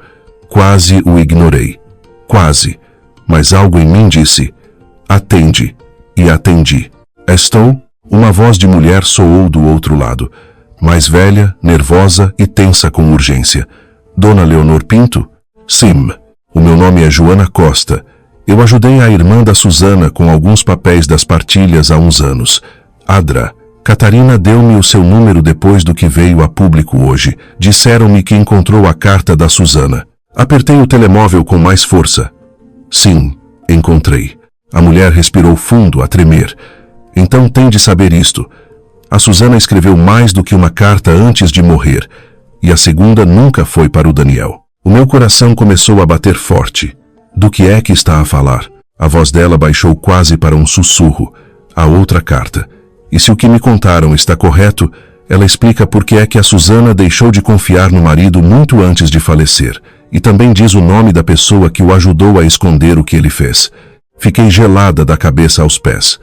Porque nós esperamos mentiras de um homem fraco, mas cúmplices em segredo são diferentes. São aquelas pessoas que sorriem enquanto a nossa vida é reorganizada silenciosamente nas nossas costas. Olhei para o outro lado da sala, onde a Emília estava sentada. Ela já estava a olhar para mim, assustada com a minha expressão. E quando finalmente consegui voz, fiz a pergunta que voltou a cobrir a noite de escuridão. Quem é que o ajudou? A mulher respondeu, e o nome que me deu foi o de alguém que já estava dentro de minha casa. Por um segundo, pensei ter percebido mal a Joana Costa. Os meus dedos fecharam-se à volta do telemóvel até doerem. O que disse? A voz dela voltou, baixa e cautelosa. Disse que a pessoa que ajudou o Daniel a esconder parte da verdade foi a Emília. A sala parou. À minha frente, a Emília não tirava os olhos do meu rosto com pânico no olhar. Ela não conseguia ouvir as palavras exatas da Joana, mas a minha expressão bastava para lhe dizer que as coisas tinham voltado a mudar. Virei-me ligeiramente e caminhei em direção à janela. Explique-me isso, pedi. A Joana suspirou. Anos atrás, quando a Susana começou a ficar mais doente, começou a analisar a papelada com mais cuidado. Viu números que não batiam certo, achou que o Daniel estava a movimentar dinheiro e a esconder dívidas. Confrontou-o mais de uma vez. Depois disso, ficou muito cautelosa. Fez cópias de documentos. Escreveu notas. Até disse à irmã que, se lhe acontecesse alguma coisa, alguém tinha de olhar com muita atenção para as finanças do Daniel. O meu coração batia-me nos ouvidos. Então, onde é que a Emília entra nisto? A Joana respondeu com suavidade. A Susana acreditava que a Emília tinha assinado pelo menos um papel sem perceber totalmente o que era. Mas mais tarde, a Susana temeu que a Emília estivesse a ajudar o pai a guardar os segredos dele. Não por maldade, mas porque era nova, tinha medo e era leal a ele.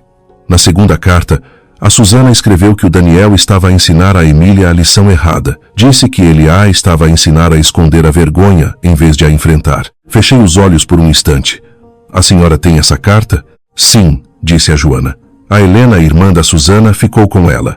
Nunca a enviou, porque depois da morte da Susana tudo foi doloroso e confuso, e as pessoas simplesmente afastaram-se. Mas quando Adrá, Catarina a contactou esta tarde, por causa da reabertura destas questões, ela lembrou-se da carta e pediu-me que lhe ligasse de imediato.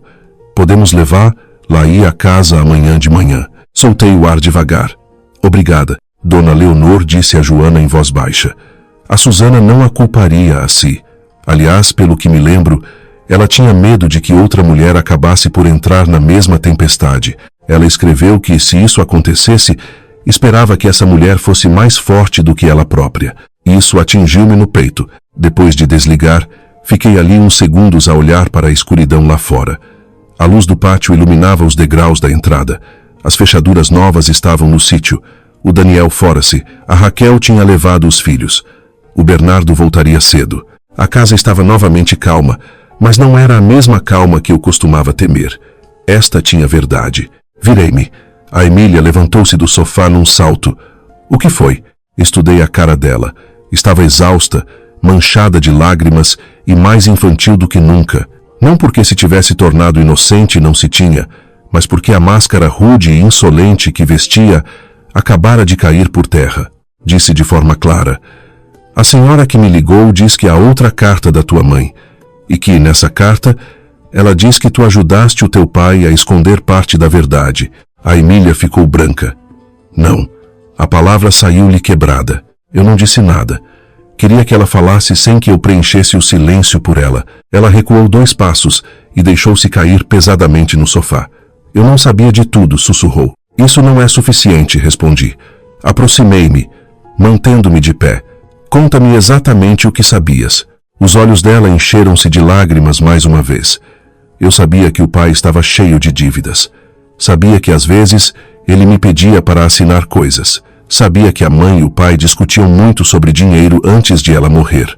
Sabia que a mãe achava que ele estava a mentir. E depois, quando ela ficou pior, o pai dizia-me para não a chatear, para não lhe fazer perguntas, para não lhe dificultar a vida. Engoliu em seco. Aí, depois de ela falecer, ele disse-me que não sobrava quase dinheiro nenhum por causa dos tratamentos dela e que ele estava a fazer o melhor que conseguia.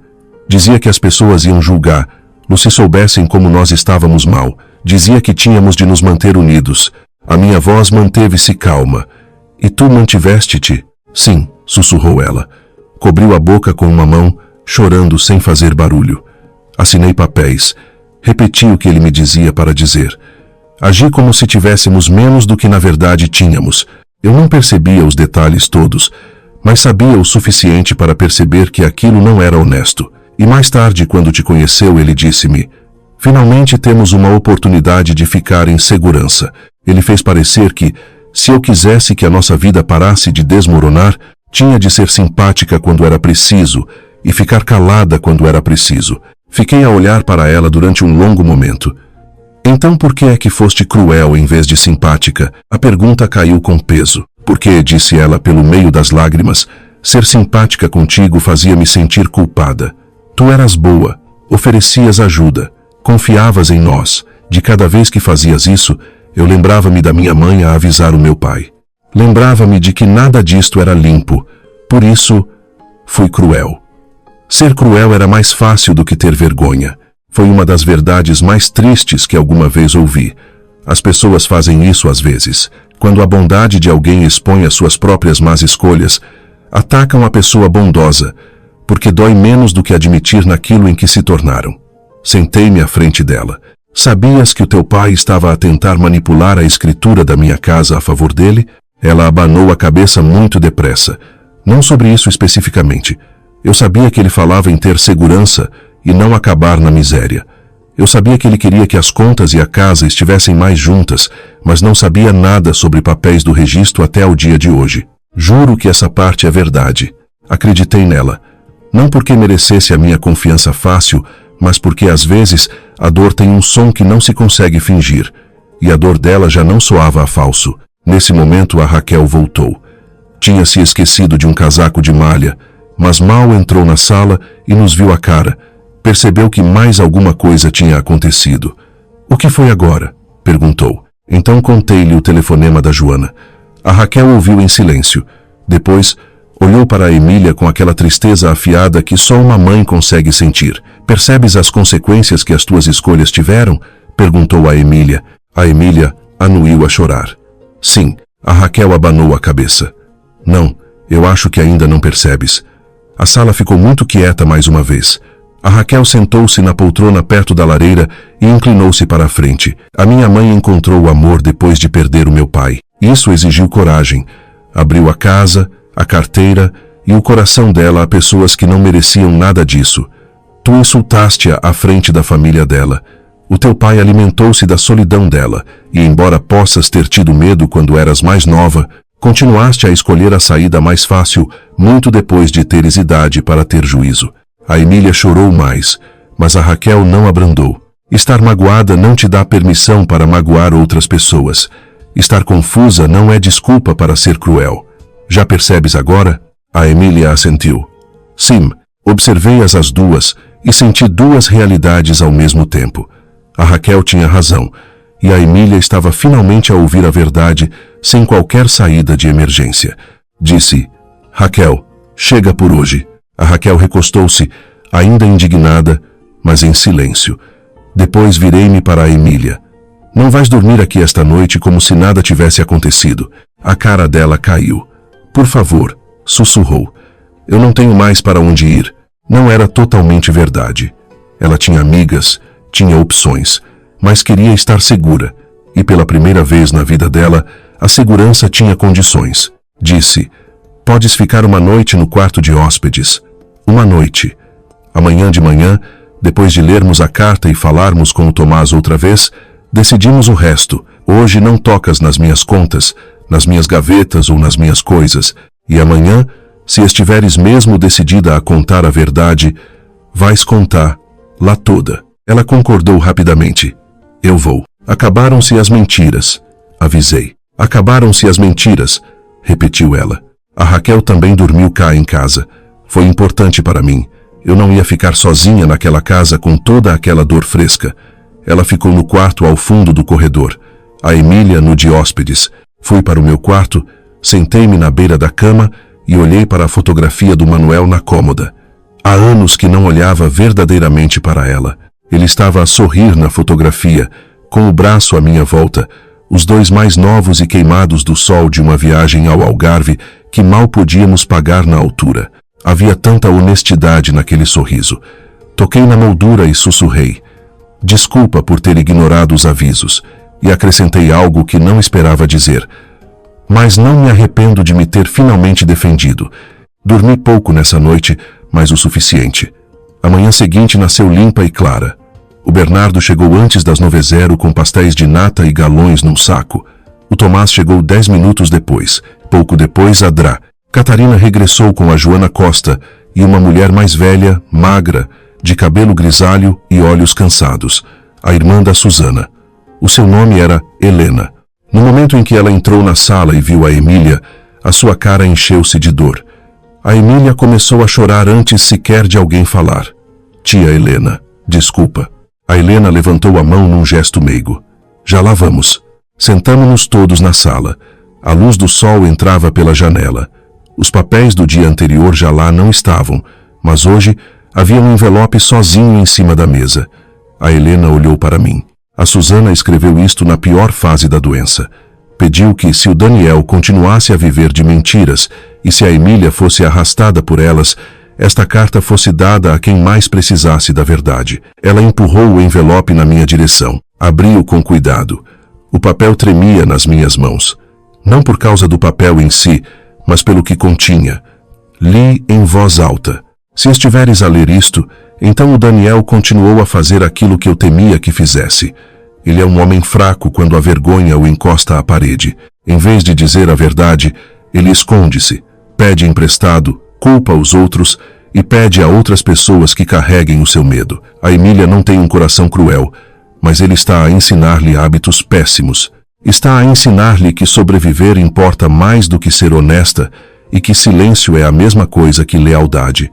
Mas não é. O silêncio pode transformar-se na sua própria traição. Se outra mulher entrar nesta família depois de mim, espero que ela veja as coisas de forma clara. Espero que se proteja e espero que um dia a Emília aprenda que amor sem verdade se transforma em veneno. Quando terminei, não havia ninguém na sala que não estivesse emocionado. A Helena chorava em silêncio. A Raquel fitava o chão. O Bernardo cerrava e descerrava o maxilar. O Tomás tirou os óculos por um instante e esfregou a cana do nariz. A Emília chorava copiosamente, e eu limitei-me a ficar ali, com as palavras da Susana nas mãos, a sentir algo que não esperava. Não vingança, não era bem alívio, mas clareza, porque uma verdade dita tarde demais continua a ser uma forma de luz. Olhei para a Emília. A tua mãe via-te claramente. Ela anuiu, soluçando. Eu sei, e então fiz a pergunta que mais importava. O que é que tu escolhes fazer agora? Ninguém se mexeu. Ninguém a interrompeu. A Emília limpou os olhos com as mãos e disse: eu escolho a verdade, mesmo que eu já tenha estragado tudo. O Tomás falou num tom suave. A verdade pode destruir o que foi construído em cima de mentiras. Isso não é a mesma coisa que estragar tudo. Ela concordou com a cabeça, com a respiração suspensa. Então eu conto-vos tudo. E contou. Explicou todos os papéis que se lembrava de assinar. Todas as falsas histórias que repetira sobre o destino do dinheiro. Todas as vezes que o Daniel a preparava antes de falar com outras pessoas. Todas as vezes que ele lhe dizia para agir com gratidão quando pedia ajuda, apenas para depois se rir de quem os ajudava. Todas as vezes que ele culpou a Susana por ser controladora, quando ela só estava a fazer perguntas diretas. Todas as vezes que ele usou a pena para esconder o seu orgulho ferido, e depois disse algo que completou o quadro. Na noite antes do jantar de família, explicou ela, o pai disse que tu estavas a começar a fazer demasiadas perguntas, e repetiu as palavras dele. Se eu a conseguir fazer sentir suficientemente pequena, talvez ela pare de agir como se fosse da família e se limite a continuar a pagar o que nós precisamos. Ele riu-se quando disse isto, continuou a Emília. Eu ri-me também. Odeio ter me rido. A Raquel ofegou. O Bernardo murmurou. Mais uma vez. Inacreditável. Fechei os olhos por um segundo. Ali estava a resposta, o momento, o insulto, a humilhação, a verdadeira intenção por trás de tudo. Não fora um ato aleatório de falta de educação. Tinha sido uma estratégia, uma tática nojenta desenhada para me calar e me empurrar para o meu lugar. Tinham calculado muito mal. Abri os olhos e disse, Obrigada por contares a verdade. A Emília olhou para mim atônita. É só isso? Não, disse eu. Não é só isso. A verdade é o princípio. Não conserta tudo. Inclinei-me para a frente. Isto é o que vai acontecer a seguir. O teu pai está fora desta casa e da minha vida. O Tomás vai tratar da separação oficial e da minha proteção legal. Eu irei colaborar em absoluto com o Ministério Público e qualquer investigação. Olhei-a nos olhos. Quanto a ti, Emília, eu não te vou dar de volta o dinheiro das propinas ou o carro. Isso acabou. Vais aprender a viver pelo teu próprio pé. Ela assentiu lentamente, aceitando. Continuei. Podes ficar aqui por 2 semanas. Apenas no quarto de hóspedes. É o tempo para arranjares um trabalho, tratares honestamente da tua situação na faculdade e decidires para onde vais morar. Durante essas 2 semanas, vais seguir as regras desta casa. Vais ajudar com as tarefas. Vais falar com respeito. E vais procurar ajuda psicológica se queres ter alguma hipótese de reconstruir a tua vida da forma certa. A Emília olhou para mim com descrença. Por que é que farias isso por mim? Depois de tudo, respondi com a maior certeza que conhecia. Porque castigar ensina uma lição. Mas perdoar, quando se impõem limites, pode ensinar o futuro. Os olhos da Raquel encheram-se de lágrimas. O Bernardo olhou para mim e acenou devagar. A tia Helena tapou a boca para não soluçar. A Emília foi completamente abaixo. Eu não mereço isso, chorou ela. Provavelmente não, respondi. Mas a tua mãe acreditava que tu ainda podias aprender. E eu escolho não me tornar cruel só porque foram cruéis comigo. Foi nesse instante que alguma coisa na sala se transformou. Não tudo, não magicamente, não de repente, mas o suficiente. Adrá. Catarina demorou mais meia hora a explicar os passos seguintes. O Tomás recolheu declarações e fez cópias. A Helena abraçou a sobrinha, embora ainda houvesse feridas abertas entre elas. A Joana prometeu fazer chegar outros papéis que a Susana lhe tinha dado. Ao meio-dia, o lado prático do desastre estava definido. O Daniel ia enfrentar investigações sobre o patrimônio, falsas declarações e tentativa de fraude nos registros. Se isso resultaria em tribunal, na obrigação de devolver dinheiro ou em algo pior, dependeria das provas. Mas uma coisa era certa. Ele tinha perdido a história por trás da qual se escondia. Já não podia fazer de viúvo incompreendido a tentar salvar a filha. A verdade estava no papel e em vozes que não a dele. Nessa tarde, enquanto a Raquel me ajudava a rever velhos extratos do banco e o Bernardo verificava as portas e o portão, a Emília limpou a cozinha sem que ninguém lhe pedisse. Depois apareceu à porta da sala onde eu estava sentada e disse: "Preciso de te contar mais uma coisa." Levantei os olhos. Diz. Respirou fundo. Naquele jantar, quando te insultei, uma parte de mim queria que desatasses a chorar e saísses da sala. Pensei que o pai depois abafava as coisas e tudo ficaria igual, mas quando tu sorriste em vez disso, fiquei cheia de medo. Soube, naquele exato momento, que tinha esticado a corda com a mulher errada. Quase me ri dessa ironia no meio de tanta miséria. Nisso tiveste razão, disse eu. Pela primeira vez em toda a história, um sorriso pequeno e trêmulo apareceu na cara dela também. Ainda bem, acrescentei. Não te esqueças disso para o resto da vida. Eu e a Emília não ficamos próximas de um dia para o outro.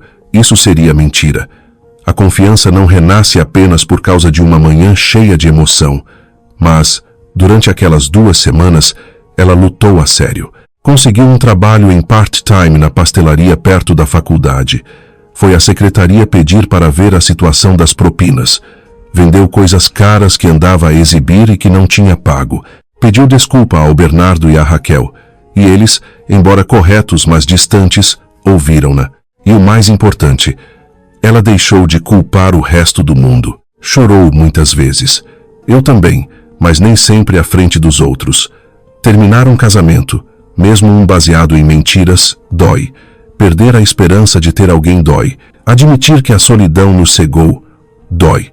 Mas eu também me sentia mais forte a cada dia. A casa parecia minha outra vez. A primeira coisa que fiz foi tirar os quadros do casamento. Depois empacotei o resto da tralha do Daniel em 2 caixas de cartão e pedi ao Tomás para lhes enviar.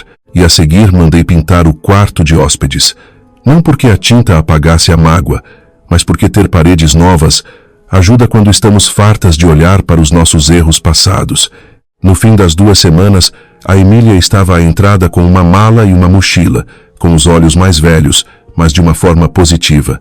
Tinha arranjado um quarto para alugar a meias com uma colega da pastelaria. Ia continuar a trabalhar e a fazer menos disciplinas da faculdade este ano. Não era a vida fácil que ela tinha planeado, mas talvez o facilitismo tivesse sido o problema desde o início. Olhou para mim e disse: "Eu sei que não estás pronta para me perdoar. Eu agradeci-lhe por perceber isso." Depois disse: "Mas obrigada por não me deixares continuar a ser a pessoa em que eu me estava a transformar." Aquelas palavras ficaram comigo. Disse-lhe: "A tua mãe avisou-te. A vida castigou-te. Eu só me recusei a continuar a salvar-te da verdade." Ela chorou um pouco e deu-me um abraço cuidadoso, como se me estivesse a pedir licença. Depois de um momento, eu retribuí o abraço. Não porque tudo estivesse perdoado, mas porque algumas coisas têm de começar pela honestidade e pela paciência. Depois ela partiu. Passaram-se meses. A parte da justiça arrastava-se lentamente, como é costume em Portugal, mas andava. As mentiras do Daniel continuavam a ser expostas. As salvaguardas na escritura mantiveram-se. A herança dos meus filhos estava segura. Ele ainda mandou algumas cartas no início, a dar desculpas. Depois silêncio. Nunca respondi a nenhuma. A Raquel voltou a vir cá a casa às sextas-feiras à tarde, como costumava fazer depois de o Manuel morrer. O Bernardo arranjou o portão das traseiras e brincava que agora a casa estava mais segura do que a Caixa Geral de Depósitos. Certo dia, o meu neto Martim perguntou se eu estava bem, e eu disse-lhe a verdade. "Sim, querido, ainda me sinto triste com algumas coisas, mas estou bem, porque já não deixo que as pessoas más decidam quanto é que eu valho." Ele anuiu de forma séria, como se aquilo fizesse todo o sentido do mundo. Os miúdos entendem muito mais do que nós julgamos. 1 ano depois, a Emília apareceu cá em casa com um bolo da pastelaria onde trabalhava e um sorriso envergonhado. Tinha mantido o emprego. Tinha voltado a fazer cadeiras da faculdade a pouco e pouco. Continuava na psicóloga. Falava de forma mais ponderada agora, não com fraqueza, mas com honestidade.